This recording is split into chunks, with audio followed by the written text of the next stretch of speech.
ये इंसान आज के जेनजी जनरेशन का मोस्ट फेवरेट पॉलिटिशियन बन चुका है। इनके नाम से आप ऑलरेडी वाकिफ होंगे, मिस्टर राघव चड्ढा जी।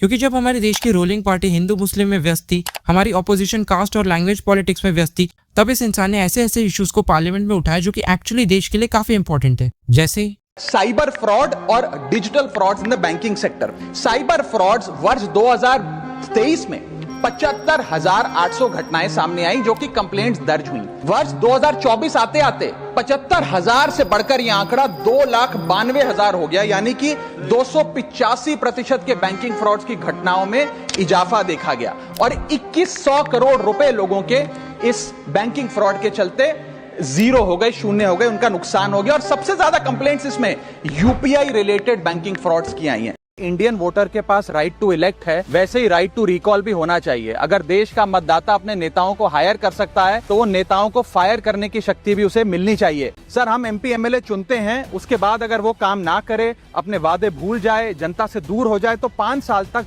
इंतजार करने के अलावा जनता के पास कोई ताकत नहीं है।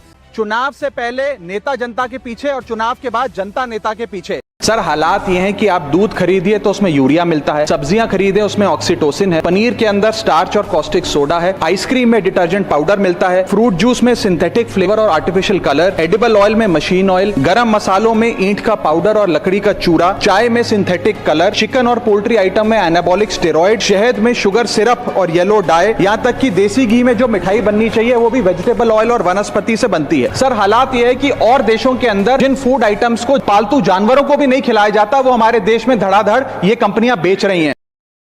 We are a young country with old politicians. We must aspire to become a young country with young politicians.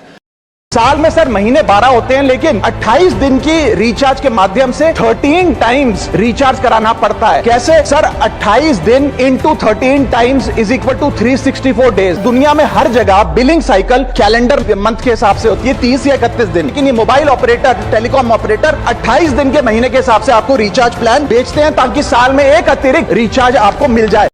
मैं बात कर रहा हूं आर्टिफिशियल इंटेलिजेंस की। इस एआई की क्रांति के युग में सर, जहां अमेरिका के पास अपना चैट जीपीटी, ग्रॉक जैसे इंडिजीनियस मॉडल्स हैं, वहीं चाइना ने डीप सीक जैसा सबसे ज्यादा क्षमता वाला और सबसे कम लागत से बना एआई मॉडल तैयार कर लिया है। लेकिन इस एआई के युग में सर भारत कहां है?